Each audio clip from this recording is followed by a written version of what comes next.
ওদের ভবিষ্যৎ নির্ভর করছে না? আমার কথাগুলো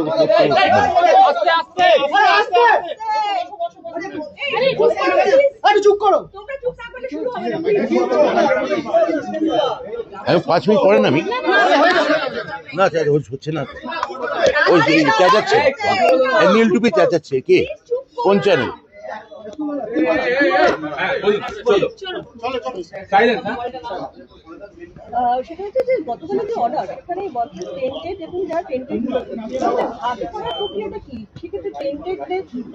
আমার দেখুন, কালকে মাননীয় মুখ্যমন্ত্রী বিশদে এটা নিয়ে সাংবাদিক বৈঠক আপনাদের সঙ্গে করেছেন।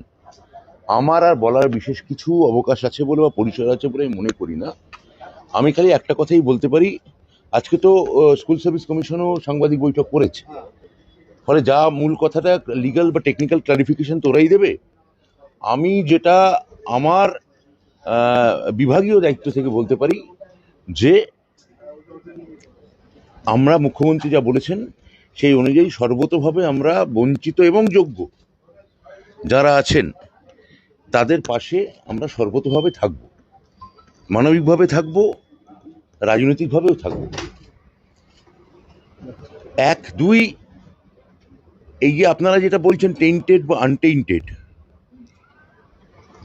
বা এক দলের বেতন ফেরত দেওয়া হবে আরেক দলের বেতন ফেরত দেওয়া হবে না, এই কথাগুলো তো আমার কথা নয়, এগুলো মহামান্য প্রধান বিচারপতির জাজমেন্টে প্রতিটি পাতায় আছে, মানে বেশ কয়েকটা পাতায় আছে, 28 নম্বর অনুচ্ছেদে খুব স্পষ্ট করে আছে। তাহলে যে রায় বলছে যে টেন্টেড এবং আনটেন্টেড, সেটা তো এসএসসির দেওয়া তথ্য পরিসংখ্যান তার ভিত্তিতেই বলা হচ্ছে।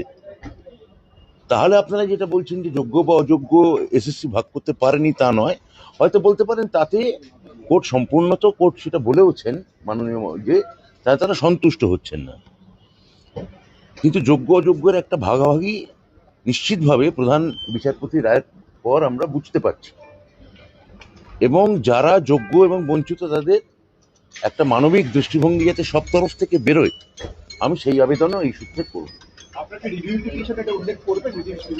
দেখুন, রিভিউ পিটিশন বা ইত্যাদি এই টেকনিক্যাল বা লিগাল প্রশ্নগুলো, এগুলো তো এসএসসির ব্যাপার। এসএসসি তার আইনি প্রক্রিয়া নিয়ে করবে। যদি আমাদের বিভাগের কাছে কোনো এই বিষয়ে তারা সাহায্য চায়, আমরা সেটা আইনি পরামর্শ তাদের নিশ্চয়ই দেব, তবে সেটা আইনি পরামর্শ নিয়ে দেব।